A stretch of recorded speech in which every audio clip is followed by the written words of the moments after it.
আসসালামু আলাইকুম রহমতুল্লাহ। বন্ধুরা, আজকের এই ভিডিওতে আমি আপনাদের সাথে শেয়ার করব একটি পাসপোর্ট সাইজের ছবিতে বেসিক যে কাজগুলো করতে হয় অথবা যে কাজগুলো না করলে নয়, এরকম কিছু কাজ আজকের এই ভিডিওতে আমি আপনাদের সাথে শেয়ার করব। তো বন্ধুরা, প্রথমে আমি আমার একটি ছবি রিমুভ বিজি ওয়েবসাইটে আপলোড করলাম। ছবিটা আপলোড করার পরে নেট কানেকশন ভালো থাকলে ছবিটির কাজ দ্রুত শেষ হবে, আর নেট কানেকশন স্লো থাকলে তাহলে ছবিটির কাজ হতে একটু লেট হবে। আপলোড করার পরে আমি এডিট অপশনে ক্লিক করলাম। এডিট অপশনে ক্লিক করার পরে ছবির ব্যাকগ্রাউন্ড কালার পরিবর্তন করার জন্য কালার অপশনে ক্লিক করলাম। কালার অপশনে ক্লিক করার পরে দেখবেন বন্ধুরা, অনেকগুলো অটোমেটিক কালার সেট হয়ে আছে। আমি এই কালারে ক্লিক করলাম।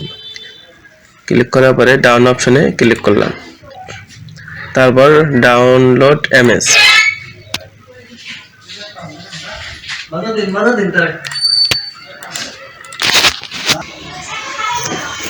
ছবিটি ডাউনলোড হওয়ার পরে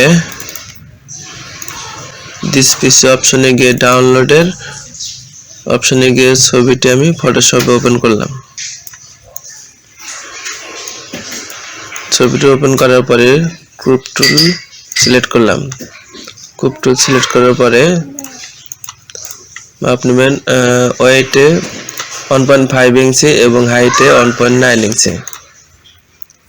এরপর আমি ছবিটি ক্রপ করলাম।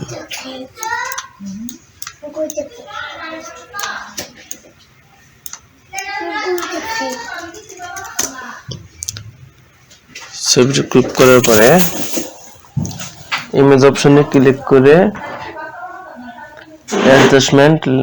অ্যাডজাস্টমেন্ট ক্লিক করে কার্ভ অপশনে ক্লিক করলাম। কার্ভ অপশনে ক্লিক করার পরে আমি ব্রাইটনেস বাড়ানোর জন্য কার্ভটা একটু বাড়িয়ে দিলাম। আপনারা বাড়িয়ে কমিয়ে দেখবেন, যেভাবে রাখলে ছবির সৌন্দর্য বৃদ্ধি পায় সেভাবে রাখবেন।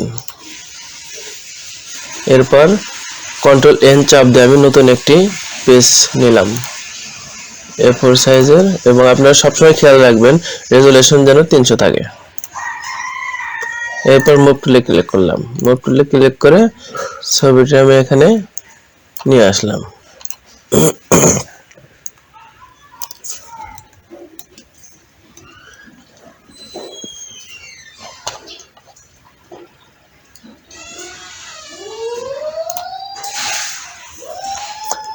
ছবিটা আনার পর কন্ট্রোল অল্ট শিফট চাপ দিয়ে ছবিটা আমি কপি করলাম। দেখেন বন্ধুরা, একদম নিখুঁতভাবে ছবিটি কপি হয়ে গেল, বাস কপি। ছবিতে স্পেস কম বেশি থাকলে আপনার কিবোর্ডের রাইট কি এবং লেফট কি এবং আপ ডাউন কি চাপ দিয়ে ছবির অ্যাডজাস্টমেন্টটা ঠিক করে নেবেন, এবং পরিশেষে ছবির সম্পূর্ণ কাজ শেষ হলে কন্ট্রোল অল্ট ই চাপ দিয়ে ছবিটা আমি ক্লিয়ার করে নিলাম। এরপর আরো কপি করতে চাইলে আপনারা ধীরে ধীরে কপি করতে পারবেন এভাবে। ছবির সম্পূর্ণ কাজ শেষ হওয়ার পরে কন্ট্রোল পি চাপ দিয়ে আপনারা প্রিন্ট করতে পারবেন। আমার ল্যাপটপে কোনো প্রিন্টার সেটআপ করা নাই, সেজন্য প্রিন্টার শো করতেছে না।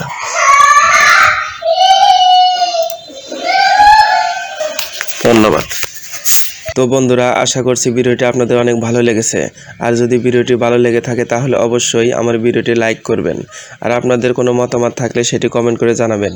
তো প্রিয় শিক্ষার্থী বন্ধুরা, পরিশেষে আপনাদের সুস্বাস্থ্য কামনা করে ভিডিওটি আমি এখানে শেষ করছি। আল্লাহ হাফেজ।